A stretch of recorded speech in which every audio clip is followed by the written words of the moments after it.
السلام علیکم ورحمۃ اللہ وبرکاتہ۔ کیا حال ہے دوستو؟ آج میں آپ کو زکوٰۃ کے تعلق سے ایک اہم پیغام دوں گا، اور وہ پیغام یہ ہے کہ جو لوگ اپنے مال کی زکوٰۃ نہیں نکالتے ان کے بارے میں اللہ رب العزت نے قرآن کریم کے اندر سخت وعید نازل فرمائی ہے۔ اس لیے چاہیے لوگوں کو کہ وہ اپنے مالوں کی زکوٰۃ نکالے۔ اللہ رب العزت اپنے کلام پاک کے اندر ارشاد فرماتے ہیں والذین یکنزون الذهب والفضة ولا ينفقونها فی سبیل اللہ فبشرهم بعذاب علیم۔ وہ لوگ جو سونا اور چاندی جمع کر کے رکھتے ہیں اور اس کو اللہ تعالیٰ کے راستے میں خرچ نہیں کرتے، فبشرهم بعذاب علیم، تو ان کو دردناک عذاب کی خوشخبری سنا دیجیے۔ یوم یحمى علیہا فی نار جہنم فتکوی بہا جباہہم وجنوبہم وظہورہم ھذا ما کنزتم لانفسکم فذوقوا ما کنتم تکنزون۔ جس دن اس مال کو جہنم کی آگ میں تپایا جائے گا اور ان کے پیشانی کو داغا جائے گا، ان کے پہلوؤں کو داغا جائے گا اور ان کی پیٹھ کو داغا جائے گا، اور کہا جائے گا یہ وہ مال ہے جس کو تم جمع کر کے رکھتے تھے، آج چکھو اس مال کا مزہ جو تم نے جمع کیا۔ بہرحال اس میں تین چیزوں کا تذکرہ کیا ہے، پیشانی کا، پہلوؤں کا اور پیٹھ کا۔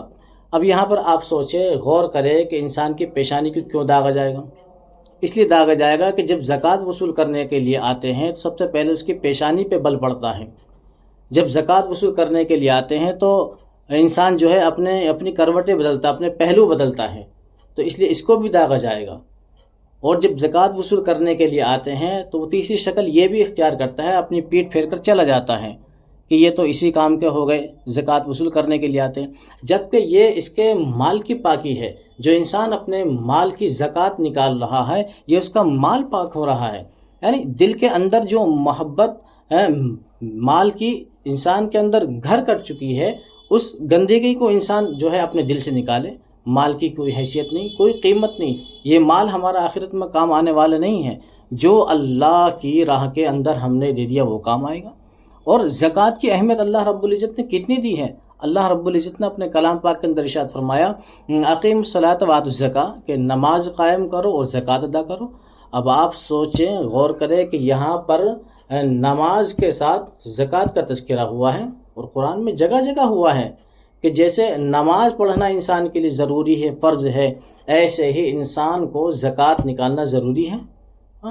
نماز یہ ایک بدنی عبادت ہے اور زکوٰۃ نکالنا ایک مالی عبادت ہے۔ اب انسان کو چاہیے اور غور کرنا چاہیے کہ جیسے ہماری نماز پڑھنا ضروری ہے، ایسے ہی ہمیں اپنے مال کی زکوٰۃ بھی نکالنی چاہیے۔ اللہ رب العزت سے دعا فرما دے اللہ تعالیٰ ہم سب کو اپنے مال کی زکوٰۃ نکالنے کی توفیق نصیب فرمائے۔ اللہ تعالیٰ ہم سب کو کہنے سننے سے زیادہ عمل کرنے کی توفیق نصیب فرمائے۔